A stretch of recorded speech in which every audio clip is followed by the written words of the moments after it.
I love that. Don't you love it? Oh, I love seeing happy. I've been married for 6 years. I love my wife so much. I could punch her in the face. You know, with love. You know, fellas, do you understand? Because you don't give us any credit. You expect us to love you as soon as we meet you and be emotionally connected and know what intimacy is, and we don't. You know, but it's not our fault. We're raised that way. We're raised to be men. Be a man. We have to protect you from Indians and bears and moose. We can't be emotionally connected to cute shit because we might have to kill it someday because you need shoes for the winter. Do you understand that? You get to love kittens. Look at the little kittens. Screw kittens. Put those on your feet. Wear his head as a hat. Let's go. The zombies are coming.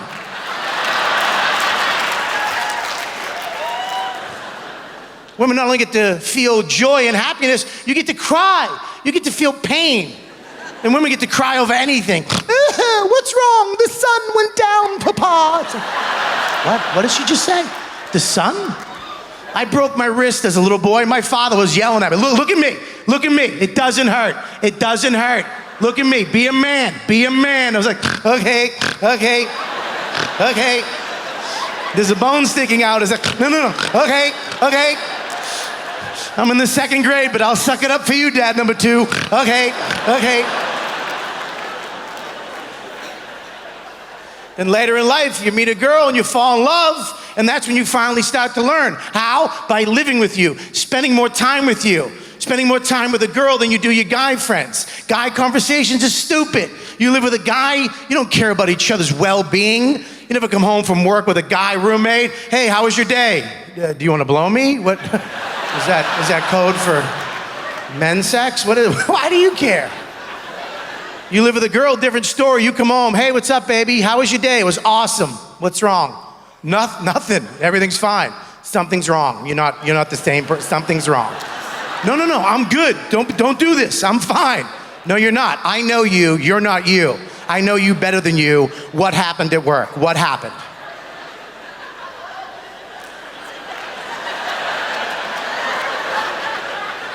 You're like, my boss yelled at me. Why? I don't know. You're a good man. I know I'm a good man. I know. I'm trying to be a good man. I've been trying to be a good man ever since I broke my wrist as a little boy.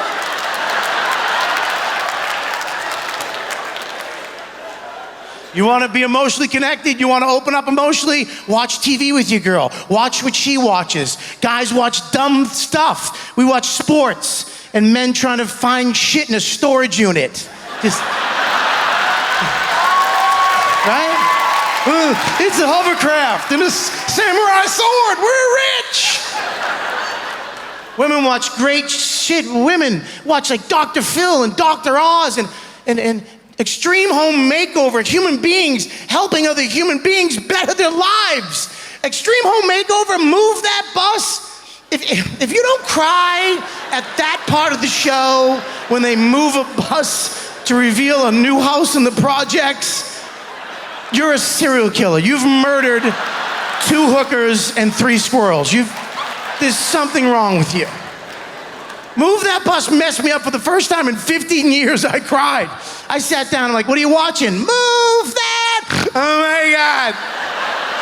my God.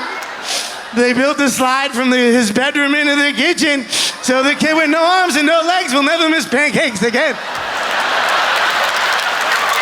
Oh my God, look how happy he is. He's like a little hockey puck. They put a pillow at the bottom so he doesn't hurt his coccyx. Oh. I do. I love my wife. I love her. I've wanted her dead. I have. I've wanted my wife dead. I've been that angry at my wife where I fantasized her being dead and it made me happy. And I believe you're truly not in love unless you've been that angry at each other. And this goes for women too. Just, you've been in the car just angry. Just want to kill him. Honey, I think it's this left. I know where it is. No, you don't know where it is. I hope somebody shoots an arrow out of a Jewish camp into your empty, dead skull. I hope that happens. in your head. And then you have the fantasy, I know where Funk left, and we're here. Don't get me wrong, I don't fantasize me hurting my wife. I would never fantasize me murdering my wife. I would never lay a hand on a woman. That's not even funny to me. But, you know, if a bus or a bear or a moose at the moment of my rage because she's not listening killed her, you understand? Like, honey, don't get too close. And a moose hoofed her in the face. You know, or in front of the Apple store, you don't need the new, and a bus out of nowhere just kills her. Final Destination style, just a mist of red blood, and her head is flying away, but you can still hear it. You don't need, you don't need, you don't need, you don't need. And it lands in a puddle, and a little Mexican boy, go! Thank you so much. My name's Robert Kelly. You guys are great. It's such a nice thing to be in Montreal. The last time I was here, I was performing on a TV special hosted by the Muppets, which is a great honor. I grew up on the Muppets, and I had to follow Fozzie Bear. I'll tell you something about Fozzie Bear. He's actually a pretty good comedian. And, well, no, the joke of Fozzie is that he's a bad comedian who also is a bear. But he's actually a great comedian, and then he's got that joke parachute catchphrase, waka, waka, waka, which is his get her done, if you think about it. And so Fozzie's just killing on stage. And even when he's not killing, he's killing. And so I'm watching from the wings of this giant theater, and I'm thinking like, oh no, like this isn't gonna go well for me, for a very specific reason. When people go to see the Muppets, they don't wanna see people. I just want to see more Muppets. It's like when you're watching Sesame Street and Gordon and Maria wander in the frame and you're like, out of there. We want to see more of the creature who lives in the garbage. So Fozzie's killing, and then he's heckled off stage by Stadler and Waldorf. That's the gay couple that lives in the balcony. And if that's not the case, I'm so confused. They go to theater 7 nights a week and they bitch about everything. I mean, what are the clues here? And so Stadler and Waldorf heckle Fozzie, and then they introduce me, which is an insane precedent for hecklers. This idea that if a heckler defeats the comedian, they're somehow in charge of the show. It's like if a streaker ran onto the baseball field and they just threw him a mitt. They're like, third base, you know. And, oh, I don't have a uniform. And so they introduce me, and they're mean, right? That's like their whole game. So one of them goes, this next guy walks in his sleep. Oh yeah, I like sleeping during his act. Ha! Please welcome Mike Birbiglia. And I jog out on stage, and I'm so flustered by being pre-heckled by these surreal puppets that I forgot to bring my stool on stage. And I get to the center, and I look around, and I go, fuck. I'll tell you who doesn't like the word fuck. People who have purchased tickets to see the Muppets and the Muppets. The people in the audience were like, ah! The Muppets were like,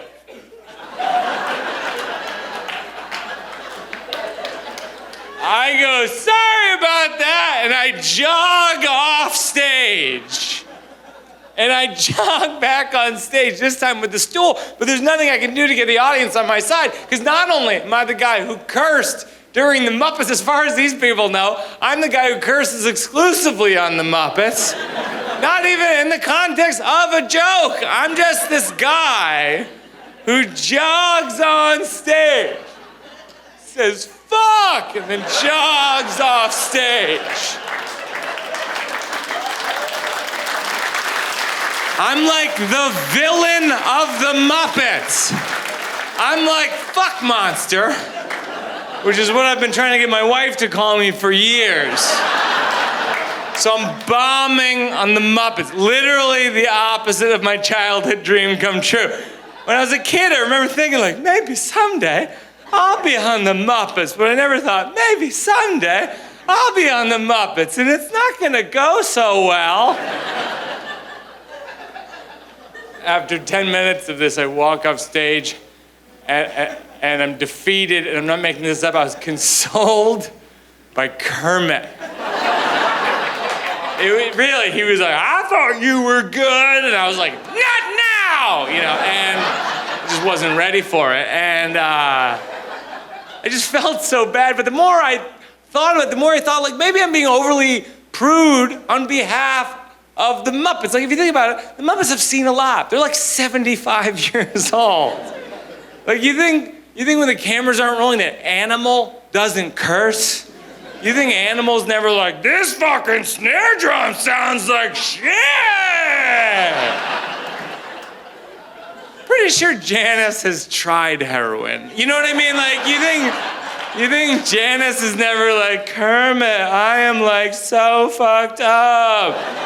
Can I use your leg to tie off my arm? That's a Muppets heroin joke, and I'm pretty sure if there's a hell, I'm heading there. But I've tried not to curse on stage, but I've released probably 5 comedy albums that don't have the explicit lyrics label on them, but I sometimes feel conflicted because a lot of comedians I admire most did curse on stage, Richard Pryor and George Carlin, and some of them who famously don't curse are secretly criminals. This is fun for me, just watching 50 people mouth Bill Cosby.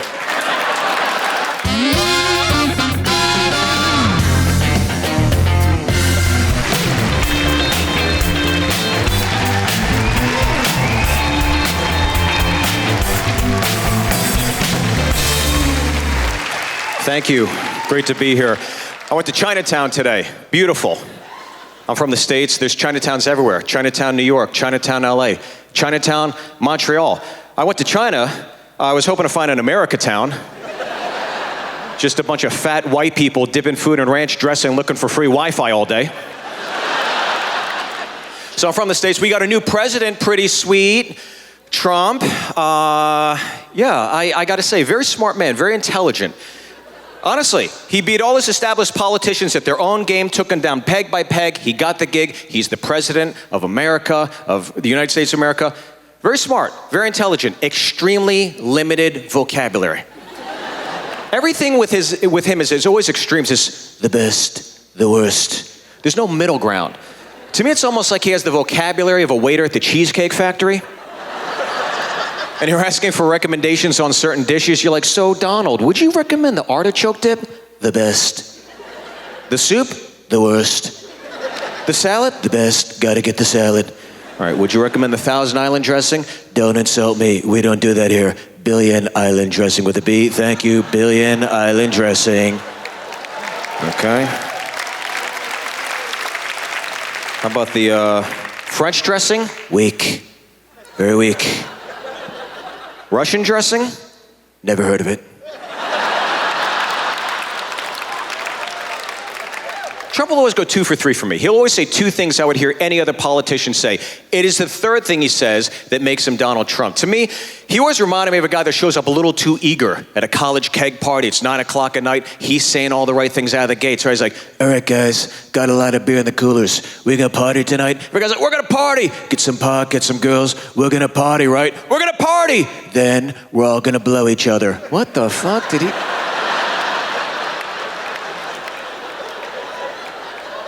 So you just say we're gonna blow each other? I never said that. I never said that. Fake news. Never said that. No. I got 2 kids. Little girl, little boy. Want to do my best to impart upon them some words of wisdom, some life lessons. Want to tell my kids, do not lose the ability to laugh at yourself. I think things are getting so politically correct lately. I'll tell you this, the most insulting thing I've ever heard in my life as an Asian American is also the funniest thing I've ever heard in my life as an Asian American. I'm not making this up. You can Google this. This actually happened, okay? A few years ago, Asiana Airlines crashes. It's a tragedy. Within 24 hours, a news reporter in San Francisco cites the names of the 4 captains of this doomed airliner. I will recite them for you now. They are Captain Wee Too Low, Captain Bing Dang Ow, my personal favorite, Captain Something Wong, Captain Holy Fook. That is racist, tragic, and hilarious. How could anybody possibly believe that those 4 names are real, let alone a news outlet in a major market? If you're on a flight and the captain comes on, welcome to Asiana Airlines, Flight 259 to Albuquerque. Let us introduce ourselves. I'm Captain Wee Too Low, Captain Bing Dang Ow, Captain Something Wong, and Captain Holy Fook. It's like, I gotta get the fuck off this plane. There's a horrible coincidence. I'm passenger me long gone. Look at this beautiful crowd, dude. Yeah. You know why I like this city? You could still get punched in the face in this city, and I respect that. That's good. Just get popped.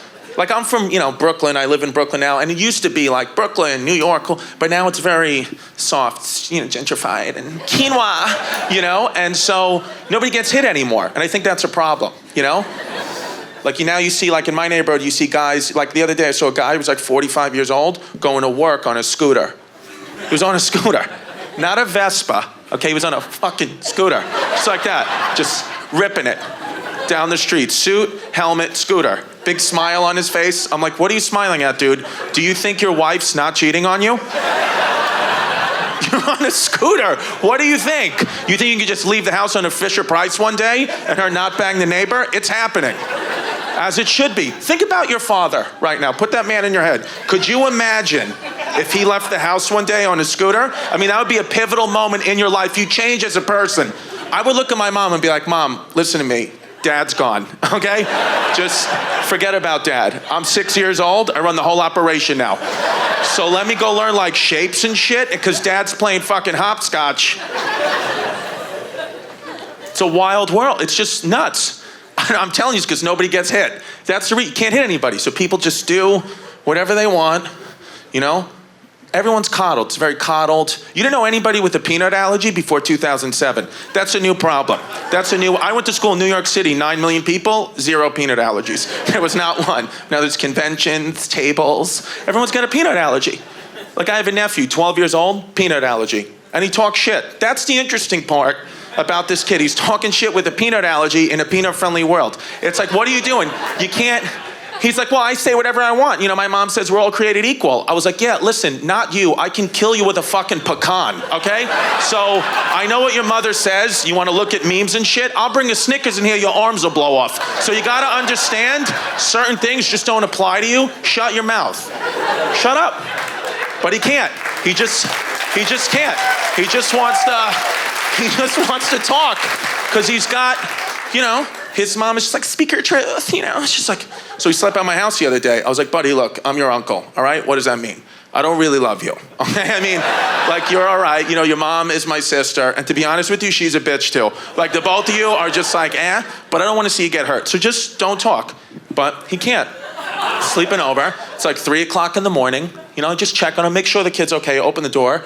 First of all, he's laying in bed just looking at the ceiling at 3 a.m. I'm like, what, are you going through a divorce? You're fucking 12. Go to sleep.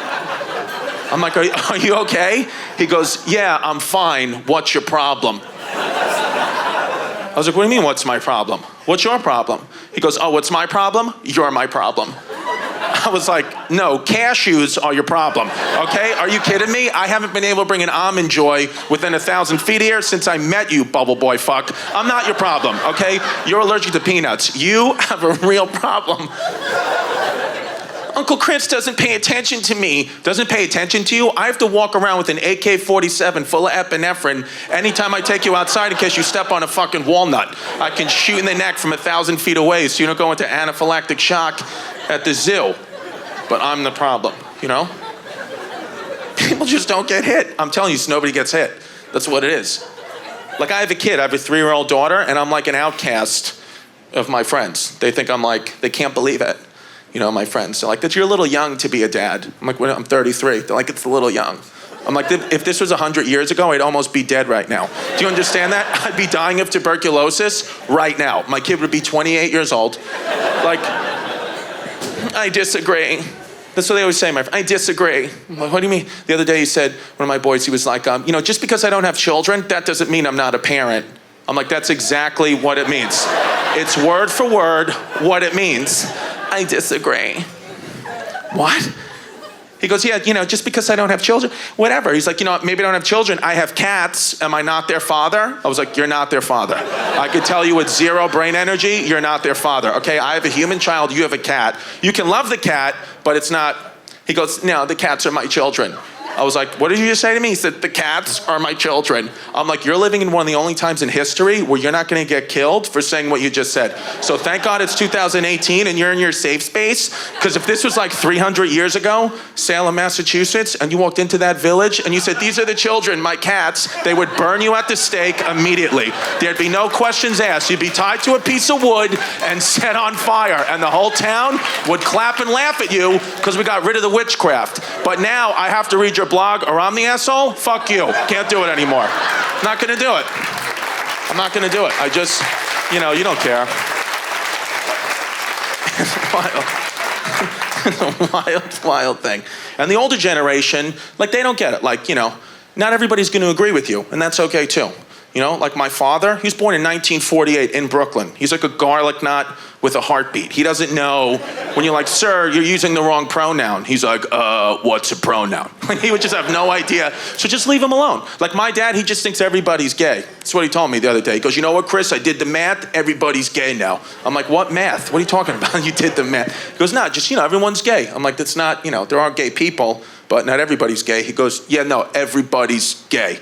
I was like, not everybody. He goes, yeah, you're gay. I was like, I'm not gay. And then he just looked at me.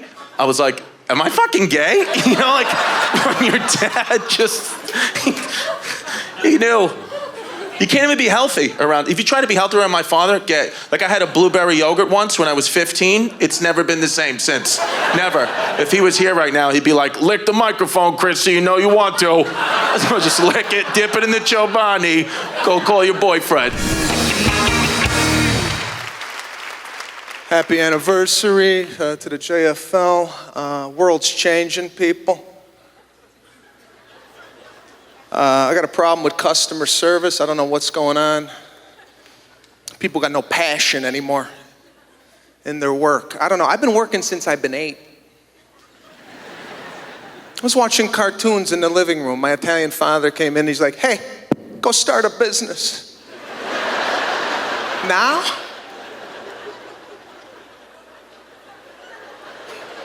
Now, I had the type of father, he always questioned my downtime. I couldn't take a nap, nothing. He'd always ask me, hey, listen, how long you get for lunch at school? How long? I'm like, I don't know, about an hour. He's like, well, how long does it take to eat a sandwich? I'm like, 10 minutes? He's like, don't you think for the extra 50 you could generate some revenue for this family? So I've been constantly looking for work. I was an altar boy on Sundays. You didn't get paid for that, right? But you could pick up extra shifts during the week working funerals, okay? So what I would do is I would eat my lunch at school, run over to the church, and work a funeral. All the other kids eating their sandwich, having fun, meeting other kids. 12 years old, I'm over a corpse with incense.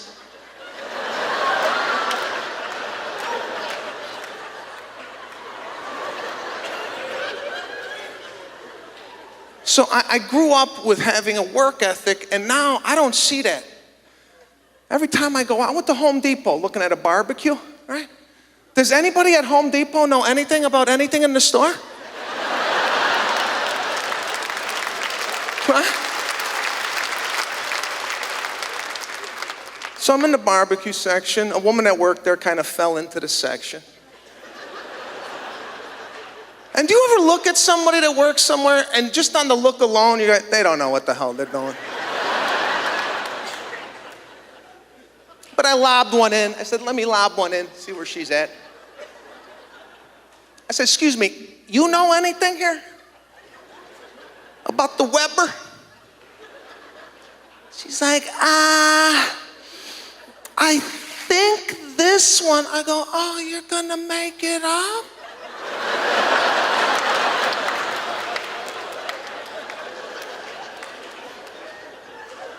And I didn't hear a word she said after that, because now I'm focused on the full goatee that she's got. What?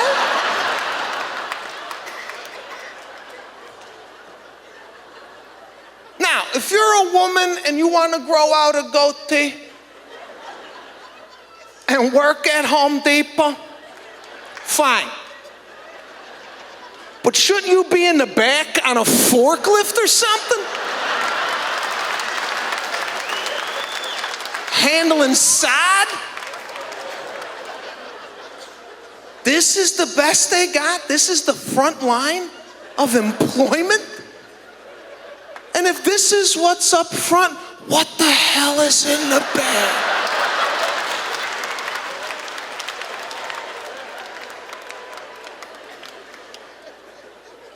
It's an epidemic, man. I was over at my buddy's house. We were talking about things, right? I got a friend. He's got a lot of weapons at the house. I don't know if you know anybody like this. Got a lot of weaponry, right?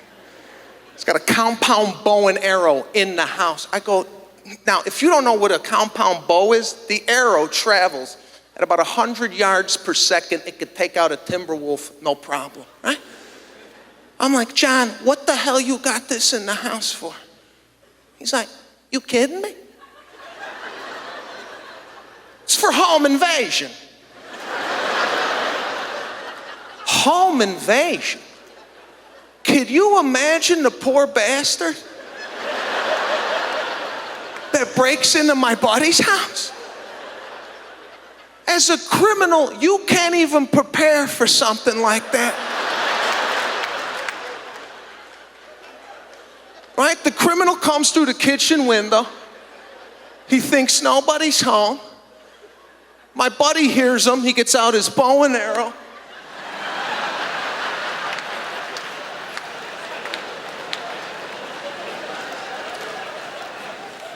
Criminal's in the living room, suspects nothing, right? Then out of nowhere, do you know how that screws up your mind? You gotta look down and process, I got an arrow hanging out of my chest right now.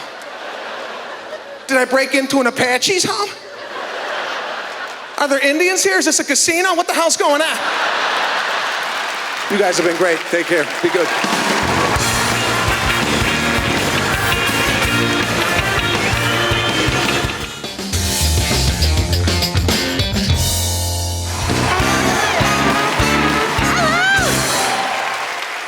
As you know, I am from Montreal. And I also have a 3.5-year-old, so that's exciting. Yeah, I have a 3.5-year-old. I had a daughter when I was 44. Yeah. Which is weird because I'm 38 now. And no, her name is Ava Ray Economopoulos. I've already explained to her that the Economopoulos is silent. And it's hard to pick a name. Like, I wanted to name her Emmy because I've always wanted an Emmy. And but when we were trying to pick her middle name, it was like everybody was giving a suggestion. So someone said, what about Lily? And I'm like, no, that's like a pole dancer. Absolutely not. And then one said, what about Marie? And I'm like, my mother's like, that's so Catholic. Like, oh. And so my daughter's father's mother said, well, what about Gina? And everyone's like, that's so pretty. And I'm like, hello, Ava Gina is not gonna be my daughter's name. No. You know, we'll be like the christening and the minister will be like, Ava Gina. What? And you know, she'd be like a rebel at 16. It's pronounced Evagina. Do not rub me the wrong way. Anyway, wrong? Wrong, a little bit wrong? Because I was so young when I had my baby, I had like 1 million sonograms taken, so I started my own website, MyTubes. And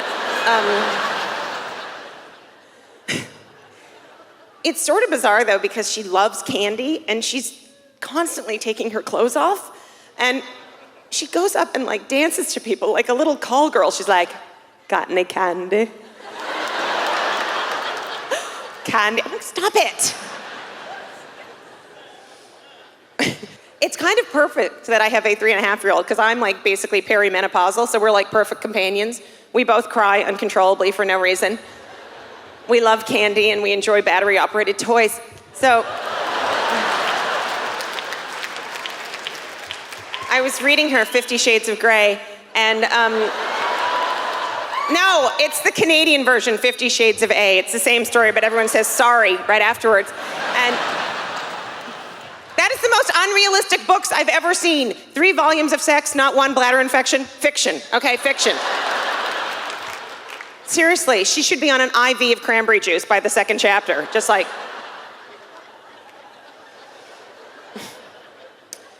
So my mother is like, basically, she's going deaf, and Ava came up to me and she goes, Mummy, is it vagina or pagina? And my mother screams from the bedroom, it's in Saskatchewan! Totally ridiculous. So I had my heart broken recently, and I started to listen to Adele on my Crypod. And does she have the saddest voice in the entire world? And the weirdest thing is she has like the voice of an angel, but she sounds like Snooki when she talks. Have you ever seen her? She's like, I don't know how she would ever get. First of all, I played Someone Like You so many times in a row. The couple below me broke up, and newlyweds, so sad. But it's so depressing. How does she ever get through a recording? Can you play that back for me? The sound engineer killed himself, Adele. We cannot. So my little baby girl, I just realized he was a 14-year-old, and I've said vagina 50 times, but you don't know what that is. Yeah, no, okay, I don't want to know. I don't want to know it anyway. I was trying to think of something, and it's too dirty to say in my head. I love these women who have have you seen the women with the double strollers, the twins? And then they have the 3rd child stroller underneath, which should just basically be shaped like a therapist chair because they've forgotten that they even have that child. That child has had Loblaws bags thrown on its head. It has been staring at baby bum its entire existence. It's just. So Ava's having a complete meltdown the other day, and she's just like crying hysterically and like in this totally humiliating way. And all of a sudden she's crying, and she they're able to like stand up and like throw themselves down on the ground and then get back up again. Anyway. So I said, Ava, you have 2 choices. You can either stop crying and have a popsicle, good motivation, or you can just go to bed right now. And she goes, is there a 3rd choice? People say very strange things to me because I've obviously had my daughter older. So I was in the park, and this woman comes up to me and she goes, are you the lady who play on Sabrina the Teenage Witch? And I go, thank you. All right, nice plug. And I go, yes, I am. She goes, you are my most favorite character. I love this program so much. Is this your grandchild? And I'm like, I go, no, but I'm glad that people on your planet enjoyed it, wherever you're from. So I go home and I tell my sister, I tell her what happened. She goes, oh my God, did you slap her? I'm like, no, I felt that was a bad choice, really. I just said to her, you gotta let that stuff go, just forget about it. I went home, I called immigration, I haven't seen her since, and that's how it's gotta work. Thank you! Give it an Allie Kemper. That was great. That was great. Thank you very much, Montreal. Wonderful to be here. I feel pretty good. Sometimes I get scared. I think we all do. But then whenever I get afraid, I remember one simple thing that I want you to take with you tonight. Whenever you're afraid of somebody, I remember this. Everybody sleeps. Are you listening? Everybody sleeps. That's not scary. That is not scary. This man was yelling at me, frightening me at about 11 p.m., and then I remembered, in like 4 hours, this same scary man's gonna be like, me, me, me, me, me, me, me, me. Trying to find his favorite side. Oh, I need it, and he needs it. If I don't get it, I'm just grumpy all day. That's not scary. You're welcome. I think sleep is weird. I think it's a strange thing we just take for granted. Everybody's like, oh, sleep. Of course, we sleep every day. You gotta sleep. But it makes no sense. Explain sleep to an alien that doesn't sleep. I could explain food.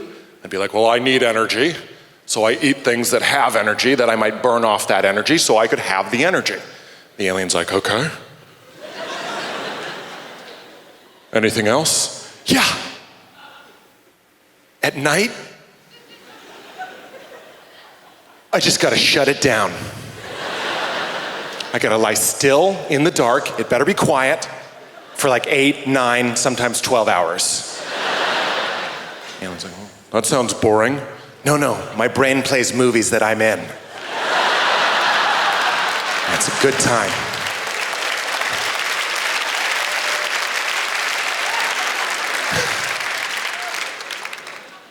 I've never made that face before. I felt really weird about it. I was like, yeah! And we're back. I was flying, and whenever I fly, I wear a t-shirt that I don't care about, because for some reason, I get sweaty on airplanes. I don't know why. I get picked up, I'm glistening, I got pit stains. My friends are like, you been jogging? I'm like, no, I've been sitting still in the sky. I need to hydrate from reclining. So I always wear a t-shirt that I don't care about because I know I'm gonna ruin it with my body sweat. Now I wear the shirt, I've been given the shirt twice as a gift, twice, from 2 different people that didn't know of each other. It's a shirt that says Dr. Seuss, green eggs and ham. Just looks like the cover of the children's book. Twice, from 2 different people. The first time I got it, it was my birthday. I opened it up, I was like, cool! But in my head, I'm like, fuck this shit. I'm cooler than this. I'm gonna wash my car with this rag. The second time I got it, from another person that didn't know about the first person, it was like God himself being like, put on the fucking shirt. This is how the world sees you. I gave you that goof face, wear the uniform. So I wear it, but I only wear it when I fly. So I'm wearing my Dr. Seuss shirt, I'm going through security at the airport, it's like 7 a.m., I'm grumpy. Nobody wants to be at the airport at 7 a.m. I go through that machine that's killing us all, taking naked avatar planet pictures of our peepees and vajayjays. And I step on the other side and I'm grumpy. But this is what put me in a good mood, a simple thing. For 6 months, there was a TSA agent. Who is this woman? Who is this angel that blessed me with this gift? I couldn't even see her, but she saw me, she saw my shirt, and this is what I heard that put me in a good mood for 6 months. I just hear her go, what you know about green eggs and ham?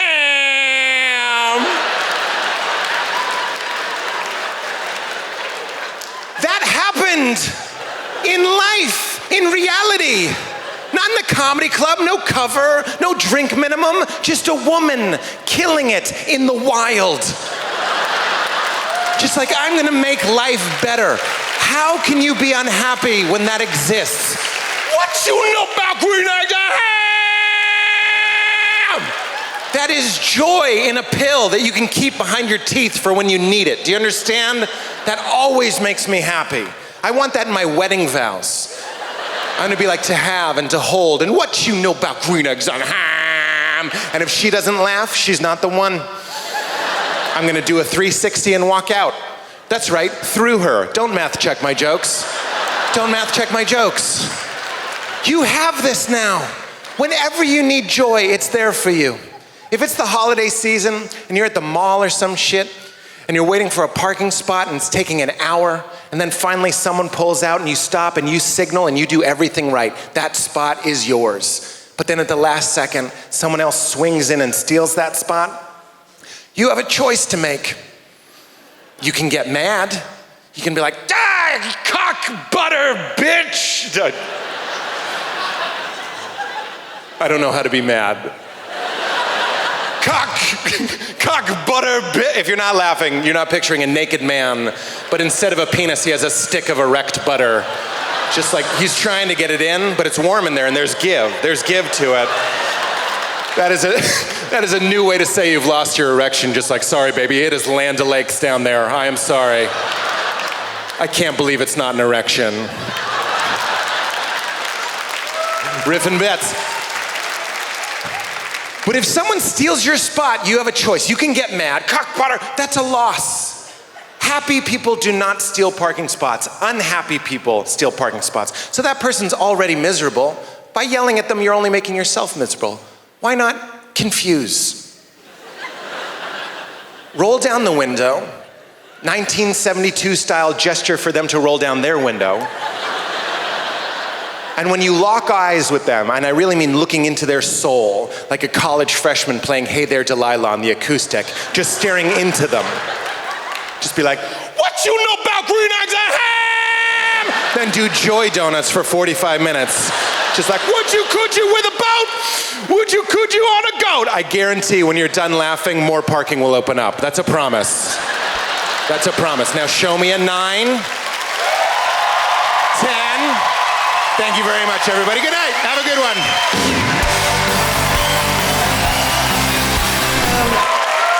Merci. Je t'aime. I have to say hi to the Asian people.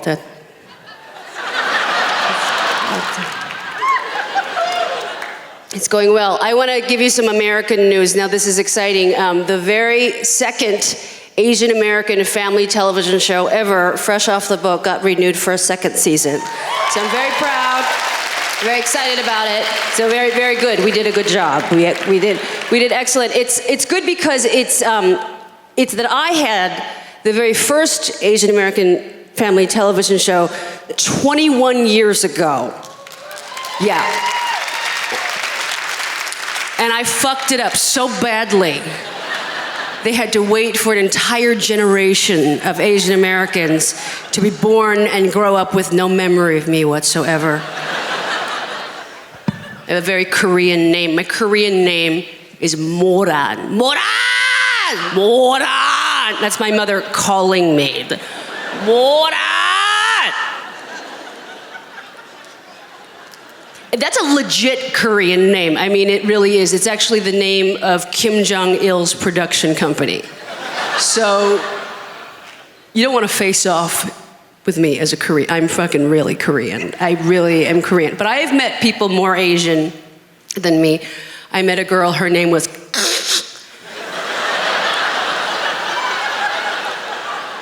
I was like, oh, that's pretty. Do you spell that with a C or K or? It's just like it sounds. You can call me Jay.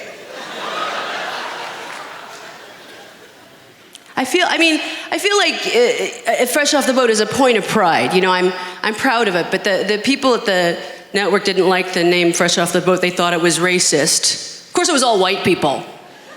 It's so cute when they get offended on our behalf. Isn't that the best? It's like, they're like, whoa, okay, all right, yeah. Okay, all right, all right. Okay, all right, okay. That's a bit much, all right, okay. I think that white people like to tell Asian people how to feel about race because they're too scared to tell black people.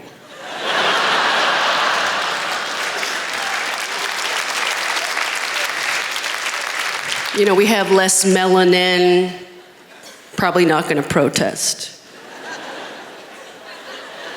Asian women are beautiful. I think we have a lot of power.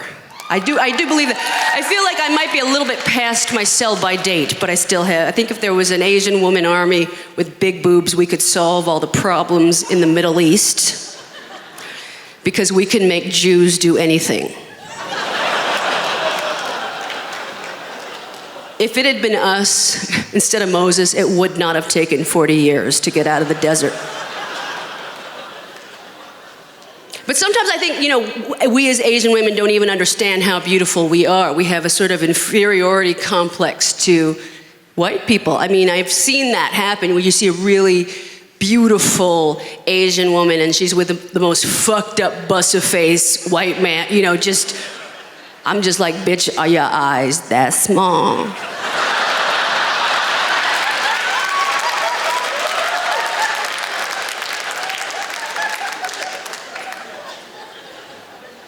I've kind of deviated from the path of Asianness, of Koreanness. I went into comedy. I went into comedy in a way that was very sort of different, and I went into it very young. I told my mother when I was 14 I wanted to be a comedian, and she said, "Oh, maybe it's better if you just die."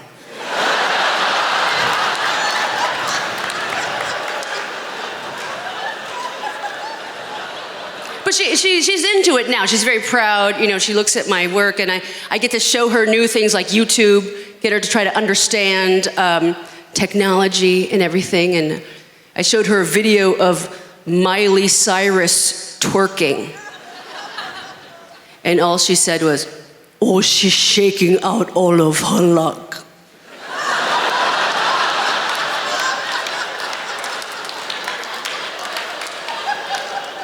But my mother gets very angry with me because I have a lot of tattoos, and I know this. Don't be alarmed. I'll show you. I have a lot of tattoos. Because I'm trying to avoid plastic surgery. All my friends are getting plastic surgery. I don't want to do that, but I want something. You know, because I'm like that. Like I was a fat girl, and a really fat kid, fat teenager, and I would always hang out with really skinny, beautiful friends, and we'd all go shopping, and they'd buy beautiful clothes, and I would get a mug because I wanted something. So this is my son. I get tattooed. I'm just gonna keep getting tattooed so nobody even notices that I have wrinkles. They'll just be like, "Oh, where's that turtle going?"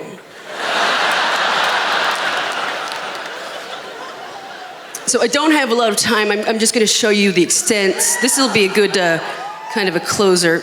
I've gained a little bit of weight. I'm sorry about this, but my underwear is very small. I have an enormous bush, so watch your eyes. Watch your eyes. It just sticks out. It's gonna come out like, it's not a 70s bush, it's an 1870s bush. You know, it's like my pussy's making cough drops. All right? So I'll show you, I'm gonna do it like this. I'll show you what's happening. All right. Don't be upset. I'm sorry. Okay, can you, I don't know if you can see the detail. Okay, I'm apologizing to the Asian people first, because I know I'm really dishonoring our ancestors by doing this, but you know, we fucking built the railroad, so whatever. This is more important. Now, I don't know if you can see their actual faces, and I told the artist, I said, don't put the nose too close to my hole, okay? Because my body's not a joke. I feel like Sia right now. I really, I'm going to swing from the chandelier. All right, so I want you to, I got the faces there specifically so I could do this. Can you see what's happening? Do you see it looks like they're talking to each other, they're laughing. They're laughing. These are the real housewives of my ass. Thank you very much. Good night.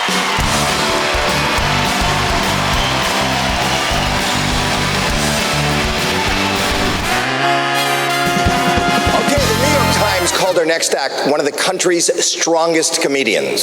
Strongest. And just to prove it, he's going to give you all a piggyback home. Please welcome Gary Gulman. Gary.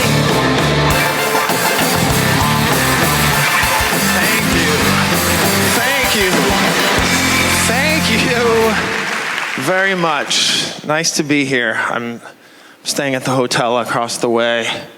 I got room service last night. What a delight. You make a phone call, 10 minutes later, there's a knock at your door, the sweetest, most polite man. May I come in? May I come in? May you come in? I summoned you. Of course you may come in. Enter, my liege. And then he says, where would you like this? Where would you like this? And I lie. I lie every time. So just place it at the desk. You put it at the desk where I manage my correspondence. The desk where I write my letters, sitting upright. That's where I'll eat my dinner. One of these times I'd love to tell the truth. Where would you like this? All right, here's what's gonna happen. I'm gonna dive back into the bed and pull the covers up to my chin. I want you to delicately place the tray on my tummy. And if you feed it to me, you can write in your own tip. That's where I would like it. Why do I have to lie? I lied on the airplane. I lied to the flight attendant last night. Because I wanted the exit row. I'm 6'6". 6'6", that's a lot of Jew. That's so much Jew. We normally don't come in this size. But I wanted the exit row. But when you take the exit row, they come around and they deputize you a hero. Are you willing and able to help in the event of an emergency? No. No, I'm neither willing nor able to help in the event of an emergency. I will lose my mind. Are you kidding me? I took 2 Xanax to pack for this flight. You think I'm gonna usher strangers from smoldering wreckage? No. I played hockey when I was a child. Do you like me now? I did. I really wanted to figure skate. But then I knew myself, that I knew I would not be able to handle the scrutiny.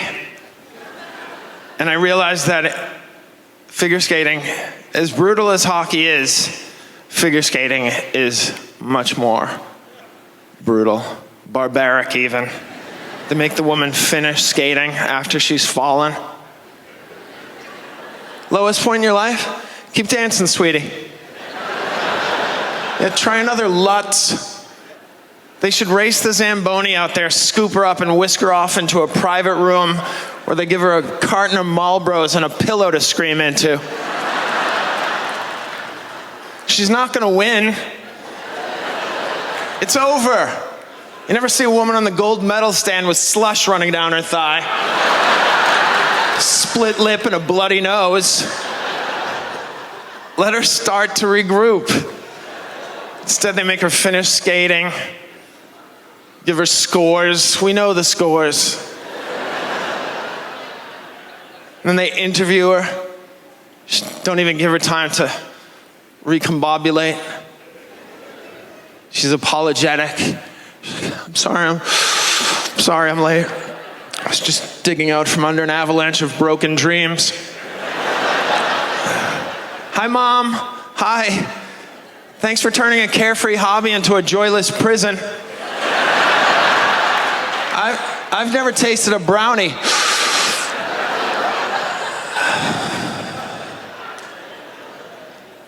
Christina, why do you think you fell? Maybe because it was so slippery? Yeah, it was like a sheet of ice out there. They ought to do something about that. Maybe throw down some rock salt. And what's next for you, Christina? What's next? I'm gonna see if I can trade in this bronze medal for my childhood. Thank you.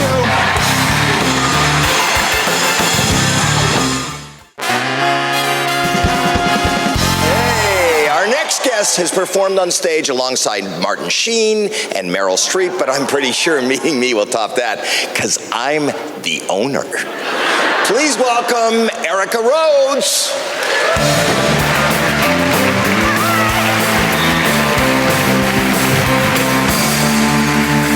Thank you. Wow, this is such an honor to be here tonight. I just went through a breakup recently, which I think is great because it means it was a real relationship.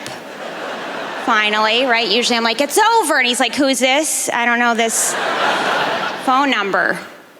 I think breakups were easier before the internet. You know, we could just be like, sorry, it didn't work out. Have a nice life. Go away. Right? Now it's like, sorry, it didn't work out. I will see you online forever. There were some clues he wasn't the guy for me. I feel like there's always clues we ignore for 4 to 5 years. And one clue is we had very little in common, except we both really loved him. Like one time, I swear he actually said this once. He said, I love you more than you love me because I love myself so much. You need to love yourself more so that you can love me more. And I was like, actually, I think we both need to love you less, because the more I love you, the more I hate myself for loving a guy who loves himself so much. Our breakup was interesting because he was a little competitive with me. That was one of our problems. And one time, out of the blue, he just said, you know, you're not smarter than me. And I was like, it's actually smarter than I am. And then he said, well, between you and I finished college and you didn't. And I was like, it's actually between you and me. And then he said, you and I are done. And I was like, you got that one right.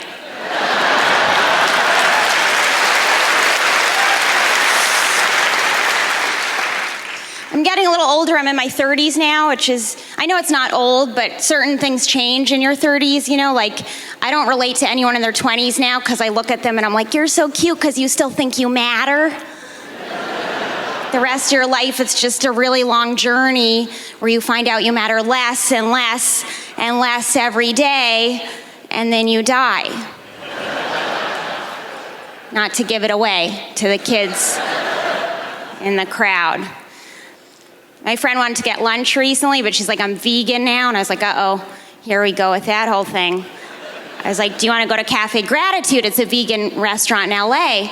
And she was like, well, I'm also gluten-free, so can we go to the juice bar?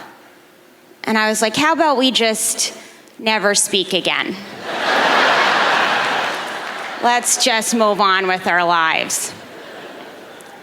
And she got a tattoo of a hummingbird she was really proud of. She's like, Erica, I just got a new tattoo of a hummingbird. Do you know what hummingbirds represent? And I was like, no, but I bet you're gonna tell me. She's like, they represent change. And I was like, interesting, you know what doesn't usually represent change? Tattoos. Not a big symbol of change. My parents have been married a really long time. They've been married for 41 years. And I wonder, like, what makes a happy marriage, why it's lasted so long. And I think for them, it's because my dad can't possibly leave my mom because he's in a wheelchair. He has MS, you know, it's a neurological disease. And I found out recently they have an MS walk. Just seems very disrespectful to me. So I went on it, you know, to find out what all the fuss was about, and it's just like thousands of people showing off what they can do. It's just so rude. My dad hates that joke too, and I'm always like, sorry, Dad, but when I have an idea, I run with it. Unlike some people I know. So you're just gonna have to roll with it.